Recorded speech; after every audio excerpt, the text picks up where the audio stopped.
esta amistad con don Rubén Bonifacio, ¿no? Que además era, yo solo tuve oportunidad de verlo una vez a Vicente Quirarte y lo recuerdo con un sentido, pese a la enfermedad, pese a todo, se mantenía un sentido del humor Ah, sí. bastante jovial, ¿no? Y creo que era alguien que, como dices, ¿no? Incluso en silencio daba un consejo, ¿no?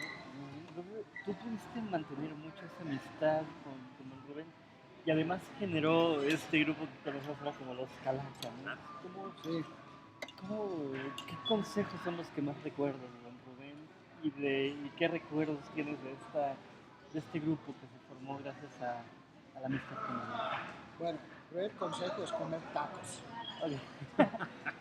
Eso es lo más importante. Okay. Primero hay que hacer la cama, es decir, unos 4 o 5 tacos, hacer camita. Y luego se procede a comer. En serio. Okay.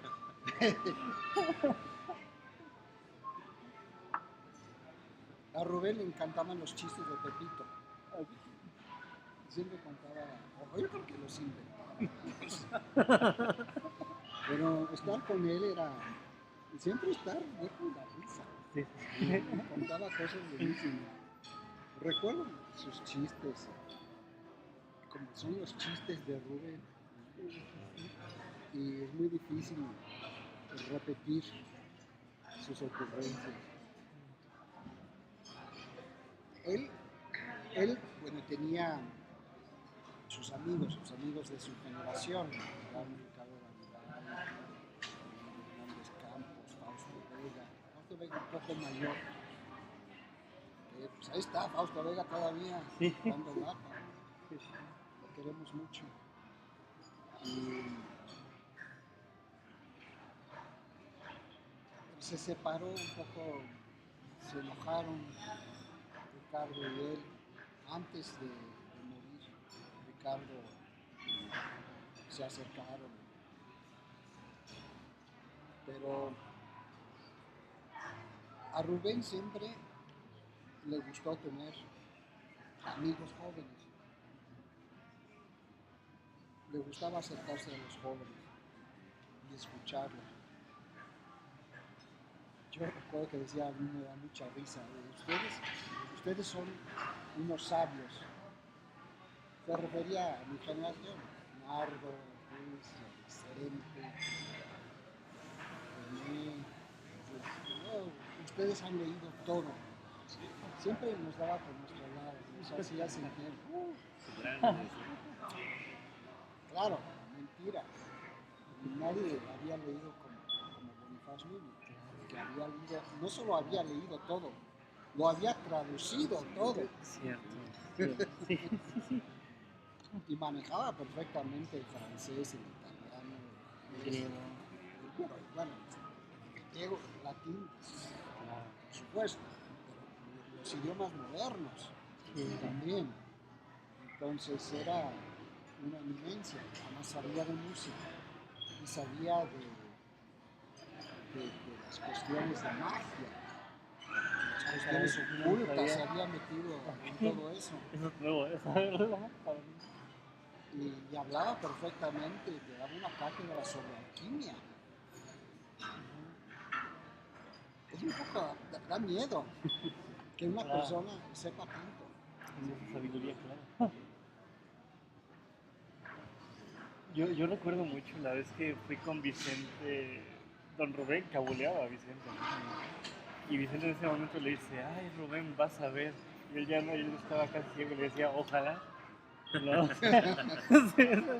seguía manteniendo, insisto, el humor. Siempre se pegó, ¿no? Yo recuerdo en alguna entrevista que le hacían a Bonifaz cuando fue a donar algunos libros al Museo del Escritor, ya era muy grande, ¿no? Bastante grande, y una reportera le preguntaba, oiga maestro, ya a esta edad, ¿qué es lo que le ha faltado hacer en la vida, no? Morirme, ¿no?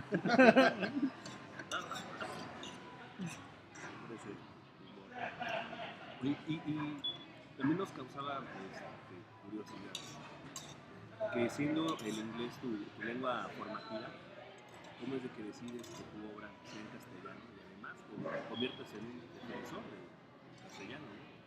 En la universidad en Estados Unidos todavía escribía poesía.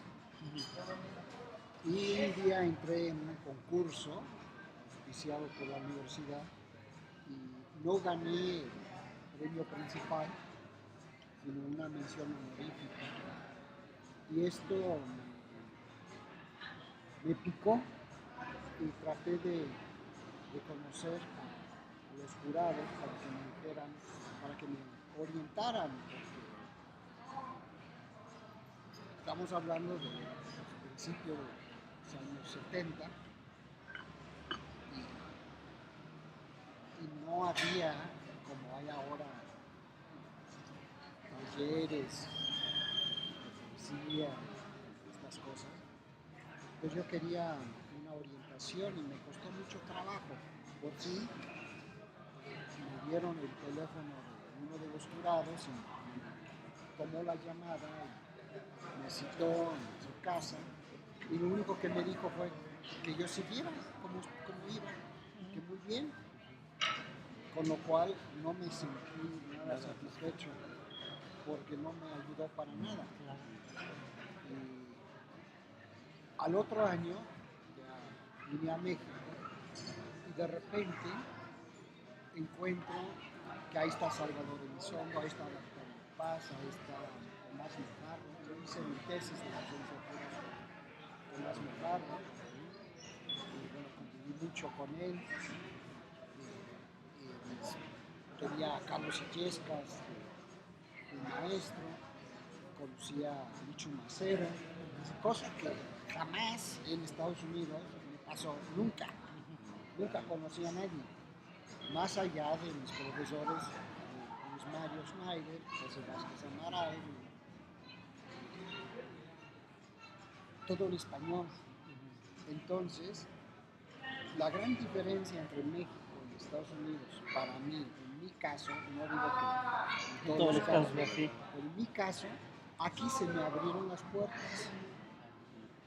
Todo el mundo se ofrecía para ayudar. Entonces yo dije, bueno, si yo quiero ser escritor, voy a tener que aprender muy bien español, porque si quiero aprender, mis maestros escriben y hablan español. Entonces, ese año que del 73 al 74 me apliqué muchísimo, muchísimo. Y tardé unas 3 semanas para... Yo leía, podía leer, pero no podía conversar. Me costaba mucho trabajo pescar lo que me decían. Tardé 3 semanas. Durante 3 semanas me dolió la cabeza siempre, porque es mucho. No solo es escuchar, es estar Sí, pensando. todo el tiempo y descifrando y traduciendo. Después de 3 semanas hizo clic, mi cerebro hizo clic y ya empecé a poder manejarme perfectamente bien. Y cuando volví a Estados Unidos, en julio del 74, ya hablaba perfectamente el español. Y nunca he terminado de aprender, sigo todos los días estudio, aprendo, investigo, me meto más a fondo, porque es algo que me apasiona. 14 años después, bueno, yo estaba desesperado porque no había buenos libros de redacción. El libro que yo usaba era el menos malo, era el de Martín Vivaldi, Curso de Redacción, que es una antigüedad, debe estar en los museos. No para usarse en las clases. Me parecía muy pesado, con ejemplos muy complicados. Y servía para algunas cosas, pero me puse a investigar qué libros había, entonces compraba todo. De ahí es que sacaba esto, de otro. Entonces, ¿por qué no? Bueno, un amigo mío, muy querido que fue alumno mío, él siempre dice que yo soy su hermano. Entonces yo soy su hermano mayor porque le llevo 11 años. Fue uno de mis alumnos de las primeras generaciones mías en la UAM. Y corríamos juntos. Yo antes de ser ciclista era corredor de fondo. Sigo corriendo, pero no de fondo, por una cuestión de la planta del pie. Por eso hago ciclismo. Todavía corro, pero no tanto. Y pues corríamos juntos y un día en la tercera sección de Chapultepec me dijo, yo me quejaba de los libros precisamente de redacción, lo malos que eran incompletos, que no servían de gran cosa. Yo decía, dan listas, haz esto, no hagas esto, pero nunca explican por qué. Entonces Claro, yo me quedo con, claro. ¿por qué me dicen esto? No entiendo. Sabiendo sin entender, ¿no? Es decir, bueno, a mí me suena bien y me dicen que no lo haga. ¿Por qué? Si no hay una autoridad que diga por esto y esto y esto, no sirve para nada. Si tú lo tienes que explicar y no lo entiendes, estás frito. Claro. Entonces yo con mi ex alumno, con mi hermano, yo me quejaba y me quejaba hasta que se hartó de mis quejas y dijo, ¿por qué no escribes tu libro ya? Yo recuerdo que íbamos subiendo una cuesta cuando me dijo, ya escribe tu libro. Sé exactamente el lugar. Nació Redacción Sin Dolor. Y en eso hubo huelga en la UAM. Una huelga larga. Duró 6 semanas. Lo sé porque son las 6 semanas que yo usé para escribir el primer borrador de Redacción Sin Dolor. 6 semanas así, de escribir sin parar. Es decir, ¿qué necesito yo para dar esta clase? Yo, para mí. Bueno, primero explicar qué es la oración y cómo funciona la oración simple. Y luego explicar cómo funciona la oración compuesta, la coordinación, la subordinación. Eso va a ser la primera parte.